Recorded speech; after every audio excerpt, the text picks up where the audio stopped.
சாத்தா, ரெண்டு வார்த்தை பேசலான்னு வந்தா எப்ப பார்த்தாலும் புக்கை தூக்கி வச்சுக்கிட்டு என்னதான் படிப்பியோ தெரியல. அதான் டாக்டர் ஆயிட்டல, அதுக்கு மேல இன்னும் படிச்சு என்ன பண்ண போற?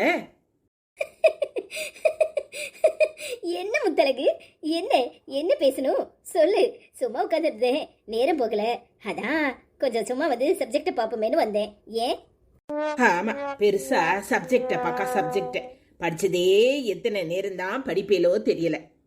சரி, என்னன்னு சொல்லு. ஆமா, உங்க மாமியா பத்தி குறை சொன்னா நீ சரின்னு ஒத்துக்க போறியா என்ன? ஏன் அத்தை என்ன பண்ணாங்க? அவங்க நிறைய பண்ணிருக்காங்க, என்னன்னு சொல்ற? சரி, என்னன்னு சொல்லு. நான் வேணும்னா அத்தை கிட்ட கேக்கட்டா? ஆமா தாயே, அதெல்லாம் ஒண்ணு வேண்டாம். எதையாவது பண்ணி தொலைச்சிடாத, அவ்வளவுதான். என்ன ஊண்டிலன்னு ஆக்கிரும். ஏன் ஆத்தாமைய யாருகிட்ட சொல்றது?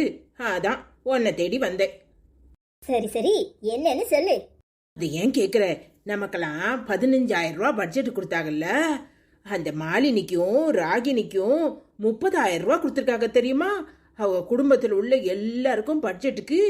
அதுவும் இல்லாம ராகினிக்கு 30,000 ரூபாய் கொடுத்ததுல அவளுக்கு 10,000 ரூபாய்க்கு பட்டு புடவையா, அப்புறம் பிள்ளைங்களுக்கு துணிமணியா, மாமியாருக்கு துணிமணியா, எல்லாம் சரி. ஆனா நம்மளுக்கு ஒரு 20,000 ரூபாயாவது கொடுத்துருக்கலாம்ல. நம்மளும் 10,000 ரூபாய்க்கு நல்ல புடவையா எடுத்திருக்கலாம்ல.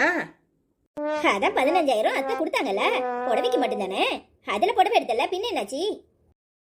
அந்த கணக்கு தனி. அது மருமகளான நம்மளுக்கு எடுத்து கொடுக்கறது. அது போக வீட்டுல குடும்பங்களுக்கு கொடுக்கும்போது நம்ம குடும்பத்துக்குன்னு கொடுத்துருக்கணும்ல. என் புருஷனுக்கு ஒரு 2,000 ரூபாய்க்கு துணிமணி எடுத்து கொடுத்துட்டு மிச்சம் 8,000 ரூபாய்க்கு நான் புடவை எடுத்திருப்போம்ல. நம்ம வீட்டுல தானே, இங்க தானே இருக்கிறோம், அதனால நமக்கு அது போதும்னு நினைச்சிருப்பாங்க.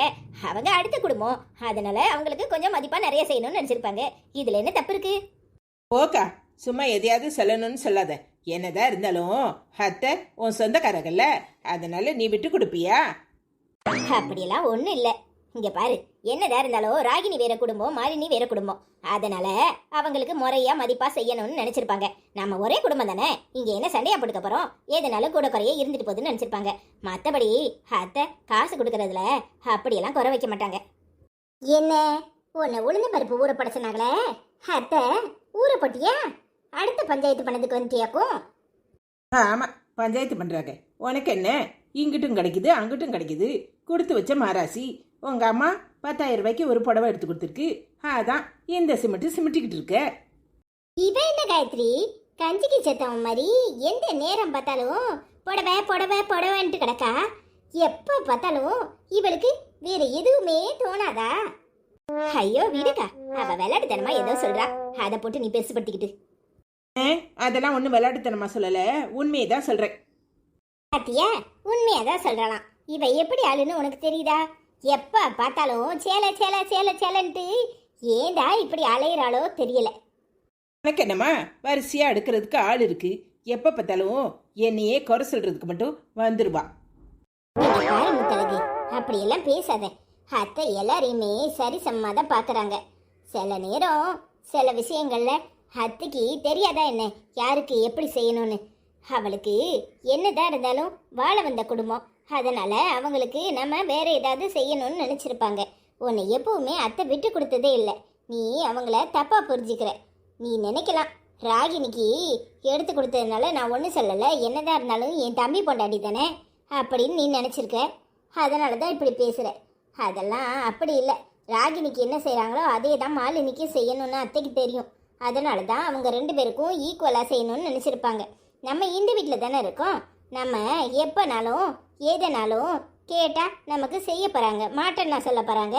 இப்போ என்ன உனக்கு தான் உன் மனசுக்கு பிடிச்ச மாதிரி புடவை எடுத்து கொடுத்தாங்கல்ல, இப்போ வேற புடவை வேணும்னு சொல்லு, அத்தைக்கிட்ட சொல்கிறேன், உன்னை போய் எடுத்துக்கோன்னு சொல்ல போகிறாங்க, காசை கொடுக்க போகிறாங்க. அதுக்கு இப்படியெல்லாம் அவங்கள பற்றி தெரியாமல் பேசாத. என்ன ஒரேடியா அத்தைக்கு சப்போர்ட் பண்ற? இது சப்போர்ட் எல்லாம் இல்லட்டி, நான் மனசறிஞ்சு சொல்கிறேன். நான் அத்தைய அதிகமாக பேசினவளும் நான் தான், அதிகமாக புரிஞ்சுக்கிட்டவளும் நான் தான்.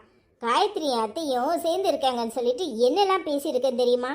எனக்கு ரொம்ப நாளுக்கு அப்புறம் தான் அத்தையை பற்றி புரிஞ்சிச்சு.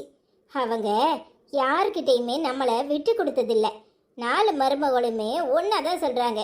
ஏன் இந்த வீட்டில் சில்பா எந்த வேலையும் செய்யறதில்ல, யார் பேச்சையும் கேட்கறதில்லன்னு அவங்களுக்கு தெரியாதா என்ன?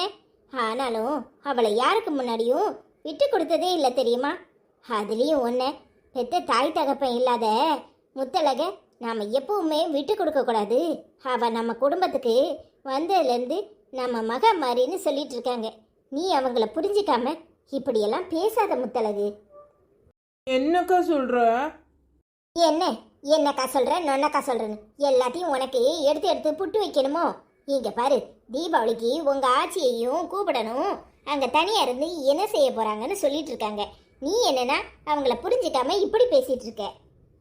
சாரிக்கா. உன் சாரியை கொண்டு உடம்புல போடு, முதல்ல போய் உளுந்த ஊற போடு, அத்தை உண்டு இல்லைன்னு ஆக்கிற போது. அதெல்லாம் ஊற போட்டுட்டேன். ஆனால் கோவத்தில் அத்தை சொன்ன அளவை விட 1 டம்ளர் வேணும்னு குறைச்சி போட்டுட்டேன். இட்லி கல் கட்டியாக வந்து அதை திங்கட்டும், அப்போ தான் சரியாக வரணும். அடிப்பாவி, இந்த மாதிரி வேலையெல்லாம் பாப்பியா நீ? போய் ஒழுங்கா கூட 1 டம்ளரை சேர்த்து போடு. சரிக்கா, சொல்லி கொடுத்துறாத. ஆமா, எனக்கு இதுதான் வேலை. போய் வேலையை பாரு. சரி. பாத்தியா காயத்ரி, என்ன மாதிரி வேலையெல்லாம் குசும்பு வேலையெல்லாம் பாக்குறான்னு. இவளை வச்சுக்கிட்டு படாத படதான் பட வேண்டியதா இருக்கு. ஐயோ விடுக்கா, அவ குணம் அப்படித்தான். ஆனா வெகுளி என்ன செய்வா? ஏதோ கோவத்துல அப்படி பண்ணிருப்பா, அதெல்லாம் பெருசுப்படுத்தாத. சரி, கொழுந்து நார்மல் ஆயிட்டாரா? வீஞ்சிக்கிட்டு இருந்தாரே முகத்தை தூக்கிக்கிட்டு. ஐயோ அக்கா, அவர் குணத்தெல்லாம் மாற்ற முடியாது, இன்னும் அப்படித்தான் இருக்காரு. நேற்று அந்த டாக்டரு ராகுல் எனக்கு ஃபோன் பண்ணியிருந்தாரு. அப்பா, அதை வச்சு ஈட்டு கட்டி என்னெல்லாம் பேசுறாரு தெரியுமா? ஏன் இப்படி இருக்கான்? திடீர்னு இந்த குணம் எங்க இருந்து வந்துச்சு? அத்தைக்கு தெரிஞ்சா அவ்வளோதான், உண்டு இல்லைன்னு ஆக்கிடுவாங்க. ஐயோ அக்கா விடுங்க, அதெல்லாம் பேசாதீங்க. அவர் பிஸ்னஸ் ஆரம்பிக்கிறதுக்கு நான் சரின்னு சொல்லலையா? அத்தானுக்கு மட்டும் எப்பவும் சப்போர்ட் பண்றேனா, அதான் அவ்வளோ கடுப்பு. தெரியாத வேலையே செய்யணும்னு சொன்னா எப்படி? இதுல சப்போர்ட் வேற பண்ணலன்னு அவனுக்கு வருத்தமாக்கும். அத்தைக்கிட்ட நீ எத்தனை நாளும் மறைக்கிறேன்னு நானும் பாக்குறேன். நீ அவனை ரொம்ப தான் காப்பாத்த முயற்சி பண்ற. அத்தைக்கிட்ட சொன்னாதான் அவன் அடங்குவான். விடுங்கக்கா, ஏற்கனவே என் மேல ஏகப்பட்ட வெறுப்புல இருக்காரு. இப்ப அத்தைக்கு தெரிஞ்சா அவ்வளவுதான், நான் தான் சொல்லி கொடுத்துட்டேன்னு இன்னும் தேவையில்லாம பேசுவாரு. சரி, நீ பொறுமையே இரு, தீபாவளி முடியட்டும், நானே அவங்கிட்ட பேசுறேன். சரிக்கா. சரி கீழே வா, எம்பிட்டு நேரம் படிச்சிட்டு இருப்ப? வா, பாலை காய்ச்சி தரேன், குடிச்சிட்டு படு. சரிக்கா.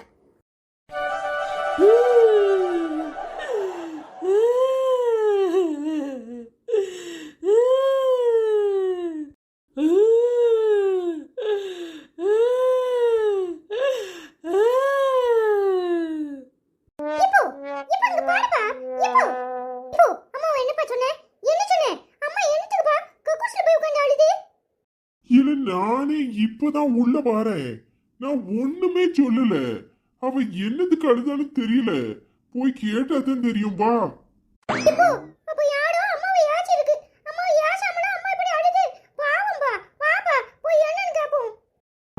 சரில கெட்டி முட்டருக்கு ஏடி கதவு தரட்டி, ஏடி கதவு தர. யாரு உன்னை என்ன சொன்னா?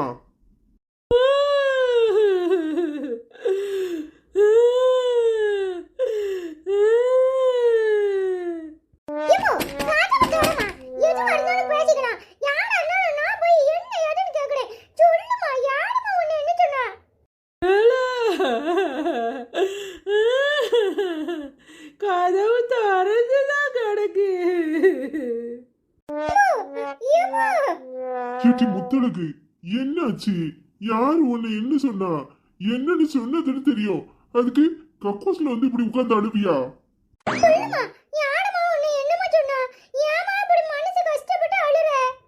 கெட்டி, யாரு என்ன சொன்னு சொல்லு. இப்பவே போய் கிளின்னு கிளிக்கிறனா இல்லையான்னு பாரு. யாருக்கு உன்னை என்ன சொன்னா?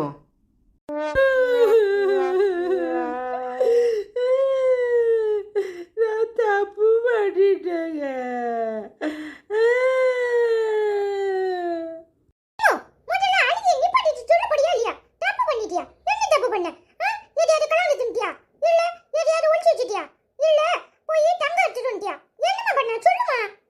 அதெல்லாம் ஒண்ணும் இல்ல. அத்தைய தப்பா பேசிட்டேன் தெரியுமா? அத்தை தான் ரொம்ப நல்லவங்க. எங்க ஆச்சை கூட தீபாவளிக்கு கூட்டிட்டு வரணும்னு சொல்லியிருக்காங்க தெரியுமா?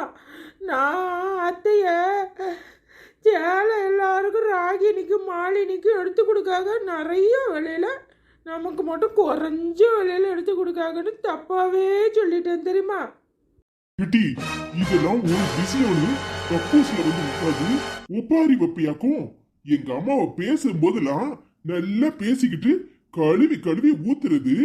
அப்புறம் மகாராணிக்கு மனசாட்சி குத்திட்டா இங்க வந்து உட்காந்து ஒப்பாரி வச்சுக்கிட்டு இருக்க. இதெல்லாம் ஒரு வேலைன்னு என்னையும் என் மவனையும் ராத்திரில வந்து நின்னு கெஞ்ச விட்டுக்கிட்டு இருக்க.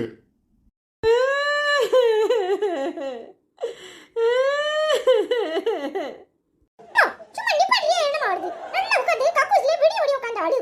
உன்னை யாராவது தாங்குவாங்கன்னு தானே இப்படி பண்ணுத? பாப்பா நம்ம போவோம். மனுஷன் தூக்கத்தை கெடுத்து நானு என்னமா யாரோ ஏசிட்டாவ போலன்னு நினைச்சா இவளுக்கு அப்படியே மனசாச்சு குத்திட்டான். அழுக ஆமல என்ன எப்படி பேசுத? என்ன இப்படி பேசாம எப்படி பேசுவான்? மனுஷன் வேலையில இருந்து வந்தா ஒரு நைட்டு சாப்பாடை கொடுப்போம், தூங்குறதுக்கு முன்னாடி பாலை கொடுப்போம், சரி அப்படின்னு பார்த்தா இங்க கக்கூசுக்குள்ள வந்து உட்காந்து 1 மணி நேரமா ஒப்பாரி வச்சுக்கிட்டு இருக்க. எங்க அம்மாவை பேசும்போதெல்லாம் நல்லா கழுவி கழுவி ஊத்துறது. இன்னைக்கு பேசுறது நாளைக்கு மறந்து போயிரும். நீ இங்க வந்து ஒப்பாரி வைக்கிறியா? நாளைக்கு யாருக்காவது எதையாவது செஞ்சுட்டா அதுக்கப்புறம் அத பெருசா சொல்லிக்கிட்டு சண்டைய போடுவ. உனக்கு என்ன சொல்றதுன்னே தெரியல. மரியாதைய வெளியே வரப்போறியா இல்லையா? இல்ல ராத்திரி பூரா கக்கூசு பூட்டி போடுறேன், முள்ளையே கெட. ஐயோ பாவன்னு பாக்கறேன். உளுங்க மரியாதையா வந்து தேவலாம ஒப்பாரி வச்சிட்டு கிடக்கா ஒப்பாரி. இமோ நீ பண்ணது தப்புனே இப்பதான் உணர்றியோ? மறுபடியும் அப்பா சொன்ன மாதிரி நாளைக்கு காலையில ஆச்சிக்கிட்ட வீங்கிட்டு நிப்பேன். நான் அன்னைக்கு மறுபடியும் இப்படி ஒப்பாரி வைப்பேன். உனக்கு இதே வாழையா போச்சு. ஒழுங்கா வெளியே வந்து பாத்துக்கோ. என்னை யாருமே புரிஞ்சுக்க மாட்டிய. எல்லாரும் போங்க, நானும் போய் முதல்ல சாப்பிட்டுட்டு படுக்க போறேன். எல்லாரும் எப்படியோ போங்க, உங்களுக்கு சோறே கிடையாது இன்னைக்கு.